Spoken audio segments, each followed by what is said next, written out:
anyone tell you you don't have a voice. You all have a voice. And don't be scared to speak up. Because Nigerians will deserve good government.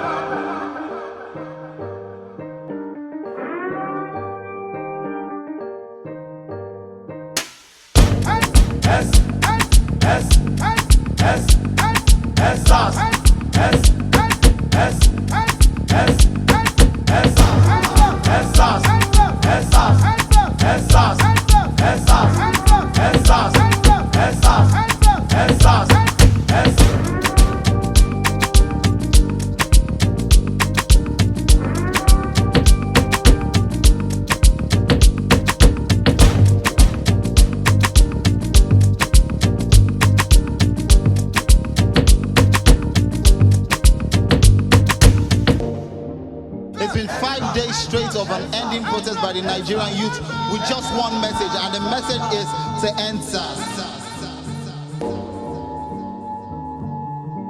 This is not a test. We did get it, but we pay. May God be with you. Well, it's been an incredibly tough couple of days here in the city of Lagos, and I dare say across the 35 states of Nigeria.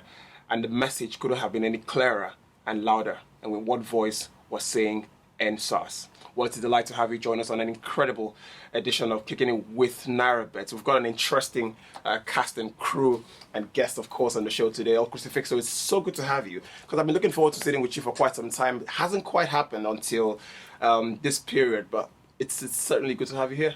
Yeah, it's good to be finally here, because I actually have been looking forward to seeing you and being on this show regardless. But the show still maintains the whole protest around. Yeah, certainly. The theme of today's show is quite it's a no-brainer, obviously, Marcus, and it's good to also have you on the show as well. And I mean, when you walk into the studio, you can sense everybody's mood, and it's just the same thing. We obviously are professionals doing what we do, but clearly you couldn't have been far-fetched that the theme of the show today is about police brutality and where football is in it. Absolutely. The message is out there, it's loud and clear, and it's us. Yeah, fantastic. And we just have to do it. Incredible. Right then, it promises to be an exciting one, and of course we're on social media at Nairabet, and of course for every single message you put out there, don't forget to use the hashtag Kicking It with Nairabet, and of course also follow us on YouTube, Kicking It with Nairabet. Subscribe to the page as well. Also, right then, let's get into the conversation, because over the last couple of months and of course the last 1 week, we've certainly seen an increase in the amount of trends, especially as it concerns police brutality, and specifically here in Nigeria. You've got to say it's been a long time coming, but also as it concerns us, the football world has almost shown that it plays a very active role in society. And obviously we saw that with the Black Lives Matter movement back during the lockdown, and once again football becoming very important in a time like this. Yeah, actually, I'm not even a fan of the whole kneeling before football thing, because truth be told, it doesn't even get to these people. I see it political. I see it like people trying to be hypocritical. Kneeling doesn't solve anything. It doesn't stop people, normal policemen, from killing black people outside. And down here in Nigeria, we face a lot. You are a young person like me. You know what you face every day, every now and then. Going out in the evenings, not to talk of deep in the night, is a struggle, because you have to explain lots of things. So I feel the whole Black Lives Matter have to go outside the whole kneeling before football matches and raising your hand. I just feel it's hypocritical. I mean Cruz, makes an interesting point, and I'm sure, footballers watching or, athletes would disagree, because they would say they're clearly and firmly rooted in society. Just how has it gotten to a point where footballers now have the voice, or have found their voice to stand, in front of such, incredible causes? Go back 10 years ago, footballers could not get into any conversation about that bordered on political issues and whatnot. We've seen an incredible amount of footballers. Let's center it across the end. I think it's basically the effect of social media. Right. It's like the internet right now. Everything, you go on Twitter, you go on, all these social media platforms, you put everything there. Look at what is happening recently with these answers. You can see some foreign footballers, tweeting about it and stuff like that. So I think it's basically because now we have more power, we have more understanding of social media. We are now directing it to the right places. A couple of years back, when you hear people talking about the internet, it's always the negative part of it. Maybe like fraud. It's not positive too long. But now it's so positive. Yeah. Right. So that is, in my opinion, let me take it from where you stuff. Like, go back to France 98. I like to take that. Just putting out the age out there. It's also no, not the age actually, because I'm tired of the whole age thing. But France 98 is actually my favorite World Cup till now. Right. Because I saw lots of stars. I saw. Yes, 94 was mine. Nah. It looks like the most colorful World Cup in my opinion. I'm sure we can get you on another issue. Yes. Okay, say France 98. After France 98, we got to love Zinedine Zidane. Right. We didn't know what happened in the Euros in 2000 with Materazzi. If there was social media, I'm sure Zidane would have put out what exactly Materazzi said to him. Yeah. But we started hearing different rumors. People said he talked about his sister. People said if there was social media, that's actually my point. It's a big tool nowadays. So we don't know. Footballers suffered back then. They couldn't complain. They go to the pitch. There was no medium to tell the world what they had in the pitch. And right now it's just bent on social media. Social media has sold you idea. And clubs are almost accepting the fact that when you sign players also with the following they come with. Social media. Certainly. Right then. We'll get into that conversation a little bit more in depth, but of course, leave your comments on social media and of course use the hashtag kicking it with Nairabet. We'll see you soon.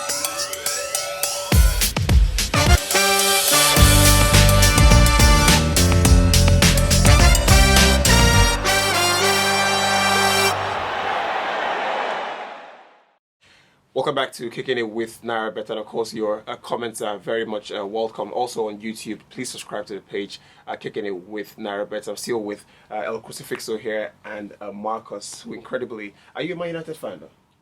No way. God. Right. Pun intended. Pun intended. Right. Champion grass, really. Right then. We're still pretty much focused on the trending topic across the world. And I'm sure wherever you've been, you've come across the NSAS hashtag, and I'm sure a couple of other hashtags in its different iterations. Right then, let's talk about a young man who lost his life primarily because of police brutality, and he happens to be a Nigerian football player, used to be a Nigerian football player, and played for Remo Stars in the Nigerian Professional Football League. And of course, his name is Kazeem Tiamiyu, who got shot down by police early in 2020. It's really sad because you think about this kid who was called Kaka, and we all watched football for quite some time, and we know how incredibly talented Kaka was. What makes it even more tragic is that he had such a great outlined future, had trials scheduled for him in European football, and he was literally on the upward trajectory, and he got gone down in his prime. Yeah, actually, I didn't even know the guy till he died, just like that green. Yeah. But for a footballer to be called Kaka, I already route for him. Yeah.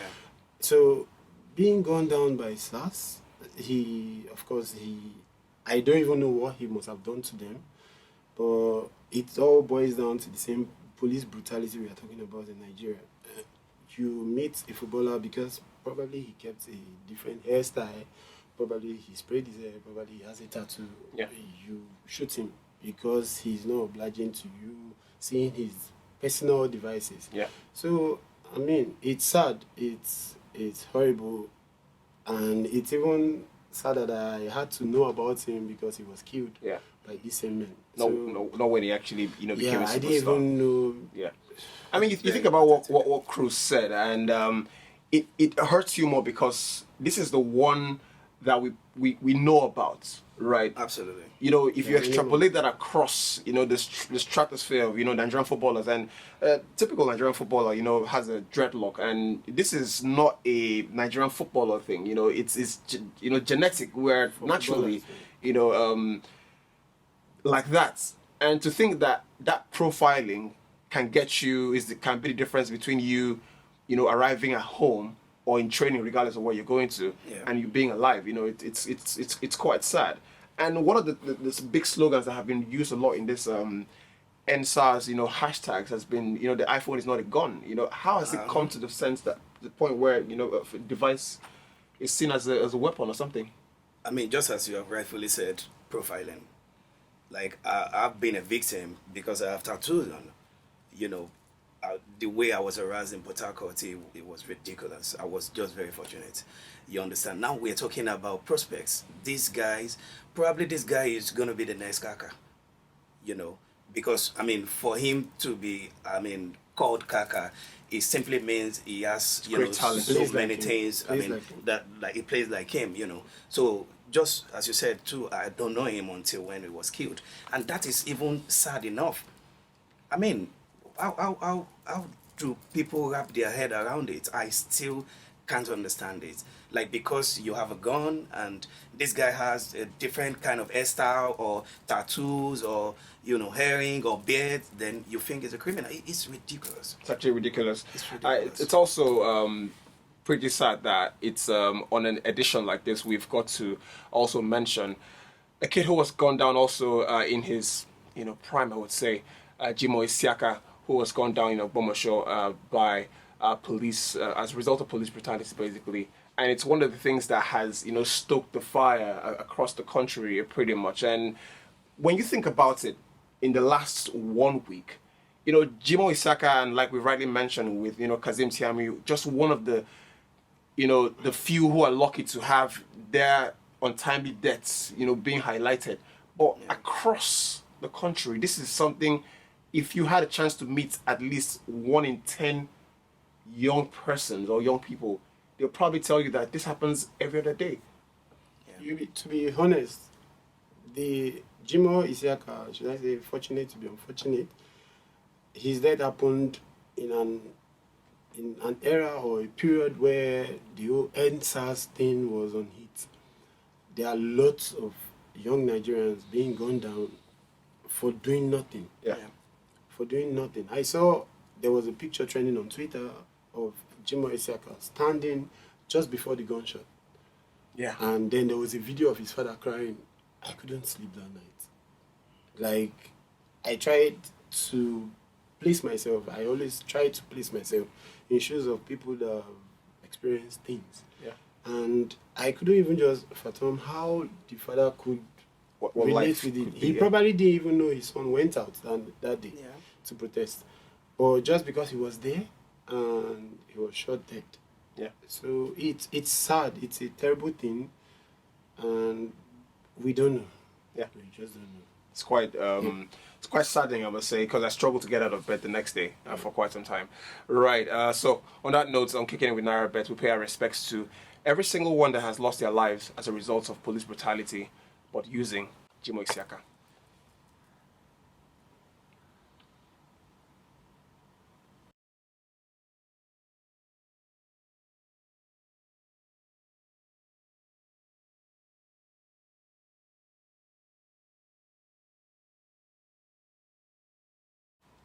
Well, we have missed football here on Kicking It with Nairabet, and I'm sure that you have missed it too. But we're going to ask our Crucifixo and Marcus, have you missed football, guys? Has it left some sort of a gap in your feelings? When you say you miss football, it feels like international break feels like we are doing cricket. We all know international break is not football.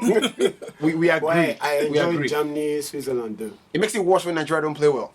Yeah. Right. 2 games, no wins. 2 games, no wins. Right. And I agree, yes, and of course. You're offered a penalty. And you miss a penalty. And especially when we're in a tough time. A lot of people have said that, you know, if Nigeria won, we'll probably not be talking about the NSAS protest as much. Yeah, well, I disagree. But the good part of it was the celebration. I mean, they actually, against the whole thing being political right now, they went against the NFF and they still nailed to demonstrate. Yeah, it was a good part of it. Yeah. I mean, I watched it on replay. I mean, that was that was the highlight of the game. That was To the be fair. highlight So for me. I don't think you missed too much in that regard. Yeah, I can't wait for weekend. Honestly, I miss too much because the international break is always too boring for me. Yeah, it's understandable. You're a Like, Liverpool fan. Yeah. I always Senegal, want we to need see. Senegal, please. So we need to see money. Well, it's funny because Or Egypt. I We need hear Egypt play. a Chelsea fan, right? Yes. Crucifixion, and I heard Mendy got injured and had to be taken back to Chelsea. So that's problems for Chelsea. Then. Yeah, it's So Kepa is back. Yeah, Kepa kept a clean sheet. But Which game? yeah, he kept a clean sheet for Spain. Actually. Yes, actually, Right. for the Right. first time in like 2 years. Because I know David De Come Gea. on, man. Well, your second, Kepa is like my second choice right now. My second choice is actually better than Liverpool's. Oh yeah, for sure. I mean, that's for sure. 7-2 Adrian against is- Aston Villa, man. Adrian is Come on. we have to. Okay, are we going to be doing that? Yeah. No, it's actually Hey, terrible. you brought it. You brought it actually. So fair play Okay. to Cruz. But it's actually unfair that just the week after that happened, the 7-2s and the 8-2, was it 8 or 6? 7-2. We fell into an international break, and of course we've been overrun by. You wanted to see more goals against Yeah. It was a good time to I like catch it. them. I totally agree. I totally agree. I I understand. can be partisan. understand. I can be partisan as far as this. Everybody wants to beat the champion, so it's always like that. I understand. We'll take it, champion we'll take it. after 20 years. We'll take it. But I just wanted to ask, right? So given this international break is of course done, and we can have a club football back. You've seen Cristiano Ronaldo, of course. Get the coronavirus, and he's also talked about the fact that he would not be playing at the Qatar. He will be playing his last tournament rather at the Qatar World Cup in 2022. But from a Nigerian point of view, I mean, do you sense that Gennaro is taking the team in the right direction? It was actually the highlights of the whole UCL group stage grouping thing. Yeah, Juve, I mean, Barcelona. Yeah. Wanted to see Messi against Ronaldo in a different league. But I think he will play. I mean, you've got to quarantine for 15 days, man. 14 days, Okay, and 14 days now. if we go by the fact that Cristiano is alien, he should be fine. We actually hope because the Messi fans are. I'm a Cristiano Ronaldo fan. Right. The Messi fans Who's better though? Cristiano Ronaldo is better. I always take hard work. Messi over is the talent. best the world footballer has ever seen. Yeah. Right. Yeah, We'll do that another day. we want to see them play. We want to see them play against each other. Yeah. The world wants to see them play The against world each other. Just for in one a final different time. league, in a different league. One final In time. their aging time. I think it's one final time to be fair. It looked like you get that feeling that it's one final time. It's actually a sad one for football. If Ronaldo isn't going to be back before the game, I think it's a sad one for football. Messi, Juventus will literally not have a Superman Right. for them, and Messi will be their So Superman. early, because I don't think we see you till that game kicks off or gets finished. Who do you think will win? Juventus, Barcelona. Juventus won't lose. They don't lose. Yeah, even if Cristiano, Even doesn't with play. Pirlo and Cristiano not even playing. Cristiano doesn't play. So Juventus Juventus will lose win. against Barcelona. Right. They might not win if Ronaldo doesn't play, but they won't No, lose. you've got me. Yeah, confused it's now. we Juventus don't call lose, it they might not one win. X. I think Juventus is home, so we call it 1X on betting. Right. It means you win or draw. No, we totally get it here Yeah. for sure. Right. So Juventus win or draw. Yes. If you ask me, I think Juventus are in better shape, playing better than Barcelona right now. I'm a big Messi fan, but I don't think Barcelona can handle Juventus. No, but I have faith in Coman though. He's been doing a very good job. I never liked him as a manager. Truth be he's told. been I get the feeling you're He has you're never Liverpool for achieved England and anything. Barcelona for Spain. I'm not Barcelona for hasn't? Spain. He has never achieved anything as a manager. He hasn't won anything. It's quite, As it's a quite, manager. it's quite the harsh one. Right. So international break is certainly done, and we are excited to have club football back. Let us know what teams you've missed the most. Let us know what favorite players you've missed the most. Kroos has missed Kai Havertz for sure, and he has to go watch Germany to see Kai Havertz play.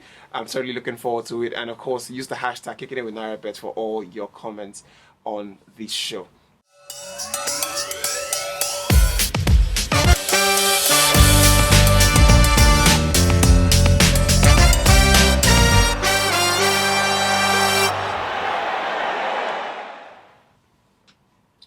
World Club football is back, and so is Kicking It with Nairabet. 4 big games on our previews for today, and we've got City, Liverpool, Arsenal, and of course Chelsea, even Manchester United also in the conversation. But inevitably, we start off with Liverpool, who are of course defending champions. So it's only right we talk about the defending champions, Cruz, and the team that might be champions, because Liverpool actually start off on 12:30 on Saturday with Everton. It's a massive game, obviously. You know, top of the table against the champions. It's got this Merseyside feel to it.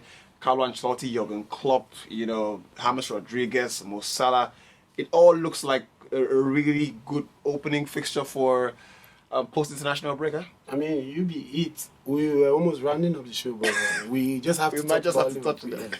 It's finally the Merseyside derby I've been looking forward to my entire life, where you have Everton actually matching up with Liverpool. Everton arguably have the best midfield right now in the entire EPL.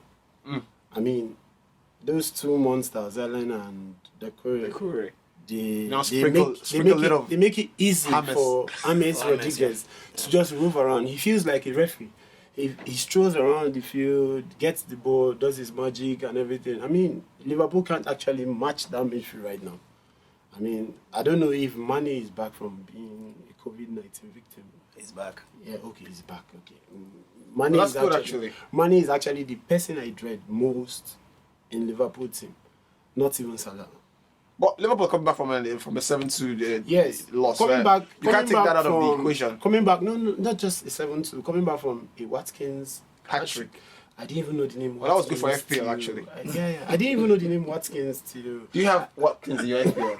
Oh my God! And just coming back from a Grealish brace, and Grealish only to go for international break and being benched by Mason Mount was joyful for me. It was right, so orgasmic. perfect. Yeah. So after scoring brace, he still can't make the English squad. I see how you brought everything back to Chelsea. Yeah. But it's good. I just had So you're trying to say it's not good enough, but it was good enough. I saw something on Monday football, and they were saying is Grealish the most overrated player. For God's sake, no. We see Wolves every now and then. We see Moutinho. Nobody mentions his name. But because Jota used to score for Wolves, Liverpool had to spend so much money buying Jota. So you think Jota is not a good signing? No, it's a good signing, but he will be on the bench. Right. Yeah. I see where you're trying to take this. But I mean, you think about Liverpool. You're a Liverpool fan, Marcus, and Liverpool haven't lost to Everton in 10 years. You know, it's been a long time. Yeah. What gives Everton... Why do you think Everton feel like they could win this particular one? Just as he said, I think this has to be like the best Everton side in a long while. But not forgetting the fact that it's a game of football. Anything can happen. And we always have this mentality advantage over them. Like, apart from being the champions, they are like, a team that we always get away with, bully them and all, Yeah. So I think it's going to be very, very interesting because, Sadio Mane being back and, Thiago being back again. And, I'm sure if you watch his first game, you'll see what he did in 45 minutes against Chelsea. What he did against Chelsea. It was like a Spider-Man, going back and forth and all that. So you should be expecting some very exciting game. Quick prediction, so we can have this for posterity. Okay, my prediction: both teams to score, Liverpool to win. Both teams to score, Liverpool to win. Yeah. So we're thinking 3-2 thereabout. Adrian will play, yeah? What's that? Adrian plays, so that's for sure. Both teams to score. Actually, that's why I said both teams to score. The bookies gave Liverpool 1.88, if I'm not correct. If I'm not mistaken. Yeah, I'm not mistaken, because it's the first time ever Liverpool, Everton seeing 1.88 for Liverpool. Yeah. Even if they are home or away. Everton was never a match. But isn't this what Jurgen Klopp has built his Liverpool team on? Winning the most incredible games. Klopp has not been there in the last 10 years. They've not lost to Everton in the last 10 years. Yeah. It's just a superior thing. It's like Man U, Man City. Before Pep. Before Pep. So it's just a normal thing to expect. Like Arsenal, Chelsea too, remember? No, we always... Always? Drogba would disagree. Trust me. Drogba would disagree. Come on. Drogba would disagree. Come on. Right, you don't want to go as far back as 1992 now. Okay. Right. So it's simple. So I give my prediction: Everton win or lose. Over 2.5. Over 2.5. Yeah. So what? Two or more goals in the game. Yeah, no, goals in the game. three or more. Three or more goals in the game. Yeah. Three or more goals in the Just game. checking if your math is still intact. I'm good like that. Right then, we'll head on to the Nairabet website, nairabet.com, for every single best odds you can find on this array of games across the Premier League and across all of the top leagues across European football this particular weekend. Well, let's move on to the next game, which should be a firecracker. Manchester City up against the Arsenal. That's a big game, and it almost feels like a regularity nowadays, Marcus. And you think about City and the position they're currently in, they're not being mentioned in the same breath as Liverpool for the title. What has gone wrong with that team then? Honestly, I pondered this a lot. I really can't, pinpoint any problem with that team. I think that team, the squad, in my opinion, is still the best in England. Trust me, check out the players, but I think something is just not right. Maybe the mentality, maybe I really can't pinpoint. And I think it's going to be a very difficult match for City because it's looking like a game that Arsenal can win. Arsenal have built the team, I should say, in a way that, against the bigger teams, that's when they thrive the most. The counter-attacking style is quite, impeccable. You just sense that Arsenal have a belief about themselves now, and that, against the best teams is when we can, really be dangerous, Cruz. That game, actually, I hate to admit, but I will be on Arsenal side. Right. That must be tough. Yeah, it's actually hard. They are a very disgusting team. But right now, I think Pep should have left because he doesn't have the control anymore. The team is looking like Nigeria and our president. You don't know what's happening. You feel you spent over 400 million on the defense, just and your defense still concedes incredible goals.